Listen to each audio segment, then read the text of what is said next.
Hello friends.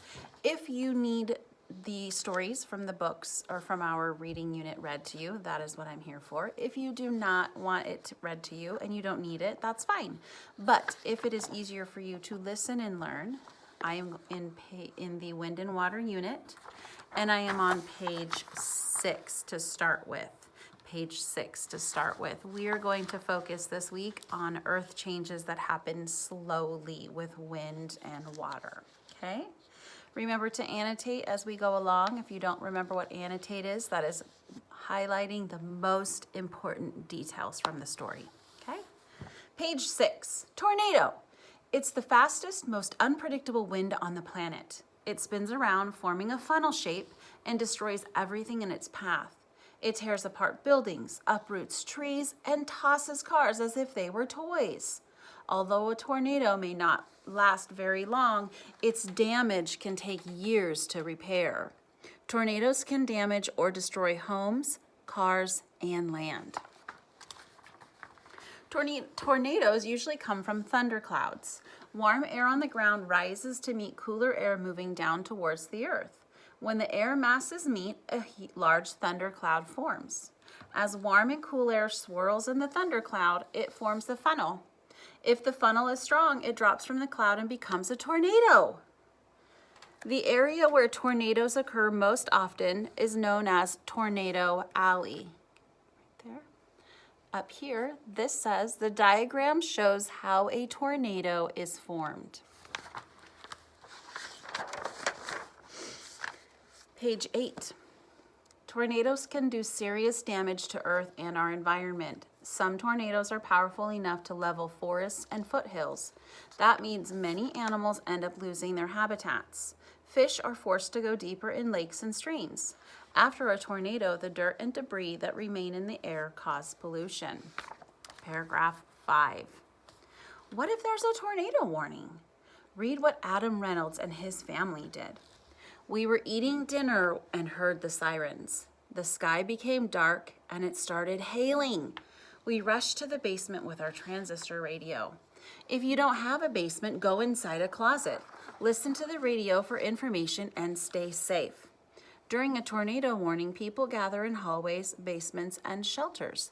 It looks like they practice in schools the way that we practice for our earthquake drills or our fire alarms. Okay? All right, that was tornadoes.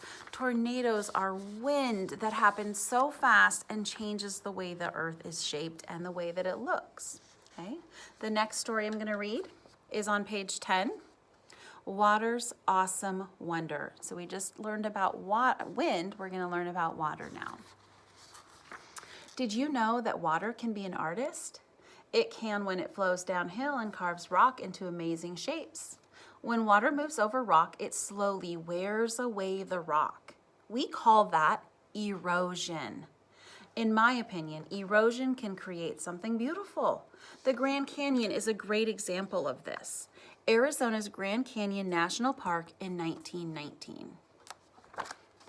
Paragraph 3. The Grand Canyon began to form long ago.